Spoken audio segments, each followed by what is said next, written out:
हाग्रामा महिलानि अनगायै गुबुनफोरनि थाखाय दरजाया गेवनानै थागोन। हाग्रामार बाहेरे সকলোৰে दुवार खोला।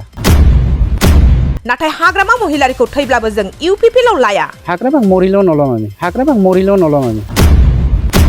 सोरखौ माबोरैहाय हुमखि होनांगौ, सोरखौ माबोरैहाय बोजोंहाय देगार सुनांगौ, सोरखौ माबोरैहाय थगायनांगौ, बेफोर आयदाया हाग्रामा महिलानाव दंजोबो। कार हृदयत कार बुकुत देगार हानिब लागे, कोनफाले गुरियाब लागे, कोनफाले थापरियाब लागे, সেইবোৰ কথাতেও ভালকে জানে। তাৰ কাৰণে সমাজক যিকোনো ক্ষেত্ৰতে মিছা বদনাম আনি পেলাই তেওঁলোকৰ ব্যক্তিগত স্বাৰ্থৰ কাৰণে কাম কৰা তেওঁলোকে সদায় মানে এক্সপাৰ্ট।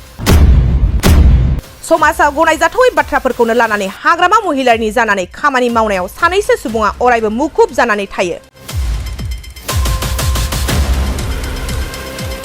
बेफोर बाथ्राया जों बुंनाय बाथ्रा नङा। बेफोर गोख्रों गोख्रों बाथ्राखौ बिटिआरनि हाग्रा बिफाननि मावफुं सोद्रोमा रनजित बसुमतारिया खौरांगिरिफोरनि सिगाङाव बुंदों।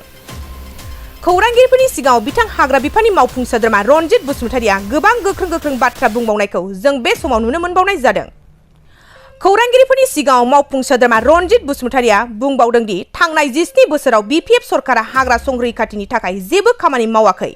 हाती মানুহৰ সংঘাতটোৰ প্ৰটেকশ্যনৰ কাৰণে একো কৰাই নাই আগৰ চৰকাৰে, প্ৰিভিয়াছ গভৰ্ণমেণ্টে। কিন্তু আমাৰ চৰকাৰৰ দিনত যোৱাবাৰ আমি 2 কোটি টকাৰ ইলেক্ট্ৰনিক ফেন্সিং প্ৰটেকশ্যন দিয়া হৈছে। কিন্তু এইবাৰ আমি 6 কোটি টকা বাজেট লৈছোঁ তাৰ কাৰণে। नाथाय प्रमोद बर' दैदेननाय इउपिपिएल सरकारा 3 बोसोरनि गेजेरावनो 2 कोटी रांनि इलेक्ट्रनिक फेन्सिं रैखाथि होनाय जादों आरो बे बाराव बिनि थाखाय 6 कोटी रांनि खामानि मावनाय जागोन। हाग्रामा महिलानि अनगायै गुबुनफोरनि थाखाय दरजाया गेवनानै थागोन। नाथाय हाग्रामा महिलाखौ थैनानै थांब्लाबो इउपिपिएल दोलोआव लाया, जगदान जाहोआ होननानै बुंदों। बिटिआरनि हाग्रा बिफाननि मावफुं सोद्रोमा रनजित बसुमतारिया खौरांगिरिफोरनि सिगाङाव मा बाथ्रा बुंखो फै जों आबुङै मिथिनो लानि। बहुत ভাল লাগিছে। আজি বহুত দিনৰ মূৰত আকৌ আপোনালোকক লগ পাইছোঁ। যিয়ে নহওক, on behalf of the government of BTR and also' on behalf of my family and me, মই আপোনালোক সকলোকে বিটিআৰবাসী 35 লাখ বিটিআৰবাসীক 2024 চনৰ নতুন বছৰৰ শুভেচ্ছা জ্ঞাপন কৰিছোঁ। প্ৰচেষ্টা লৈছে বিটিআৰ চৰকাৰে। এনে যোৱা 17 বছৰেতো হাতী মানুহৰ সংঘাতটোৰ প্ৰটেকশ্যনৰ কাৰণে একো কৰাই নাই আগৰ চৰকাৰে, প্ৰিভিয়াছ গভৰ্ণমেণ্টে। কিন্তু আমাৰ চৰকাৰৰ দিনত যোৱাবাৰ আমি 2 কোটি টকাৰ ইলেক্ট্ৰনিক ফেন্সিং প্ৰটেকশ্যন দিয়া হৈছে। কিন্তু এইবাৰ আমি 6 কোটি টকা বাজেট লৈছোঁ তাৰ কাৰণে। আৰু গভৰ্ণমেণ্ট অফ ইণ্ডিয়াৰ পৰা যোৱাবাৰ আমি অলপমান পাইছিলোঁ, অহাবাৰ আমি 40 কিলোমিটাৰ আমি লৈছোঁ, প্ৰজেক্ট লৈছোঁ।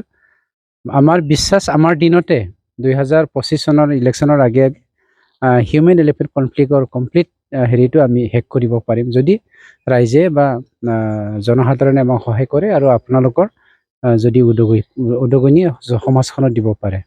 বিপৰীতে এইবিলাক অঞ্চলতে যিটো বাটাবাৰী বনাঞ্চল হওক, আপুনি কুমৰিকেইটা বনাঞ্চল হওক, বিভিন্ন বেদখল, এই ক্ষেত্ৰত কি ব্যৱস্থা লৈছে? চাওক, বেদখলৰ কাৰণে যোৱা চৰকাৰৰ কোনটো চনত আছিলে একজেক্টলি মই ক'ব নোৱাৰোঁ। তেওঁলোকে প্ৰপ'জাল এটা দিছিলে, সেই প্ৰপ'জালটো ছাকচেছফুল নহ'ল। এইবাৰ আমি বিকল্প এটা লৈছোঁ। মানুহক ইভেকশ্যন কৰি পেলাই যিকোনো সমস্যাটো সমাধান কৰিব নোৱাৰি। আমি ইভেকশ্যনৰ ঠাইত ইজেকশ্যন কৰিব বিচাৰিছোঁ। সকলো জাতি জনগোষ্ঠী যিসকলে আপোনাৰ ফৰেষ্ট মাটিতে হওক বা চৰকাৰী মাটিতে হওক ইনক্ৰচ হৈছে ইলিগেলি, তেওঁলোকক আমি য'ত নেকি সকলোৱে bona fide citizen, for all the bona fide citizen, আমি কোনো জাত পাতৰ কথা নৰখাকৈ মাটিৰ সমস্যাটো সমাধান কৰিব বিচাৰিছোঁ। তেনেকৈ কি কয়, মিছলিড কৰিব লাগে, কাৰ হৃদয়ত কাৰ বুকুত ডেগাৰ সানিব লাগে, কোনফালে গুৰিয়াব লাগে, কোনফালে থাপৰিয়াব লাগে, সেইবোৰ কথাতেও ভালকৈ জানে। তাৰ কাৰণে সমাজক যিকোনো ক্ষেত্ৰতে মিছা বদনাম আনি পেলাই তেওঁলোকৰ ব্যক্তিগত স্বাৰ্থৰ কাৰণে কাম কৰা তেওঁলোকে সদায় মানে এক্সপাৰ্ট। হাগ্ৰামাত দুৱাৰ খোলা আছেনে আপোনালোকৰ দললৈ? হাগ্ৰামাৰ বাহিৰে সকলোৰে দুৱাৰ খোলা। হাগ্ৰামাত নাই? হাগ্ৰামাক মৰিলেও নল'ম আমি, মৰিলেও নল'ম। হাগ্ৰামাৰ বাহিৰে সকলোৰে দুৱাৰ খোলা।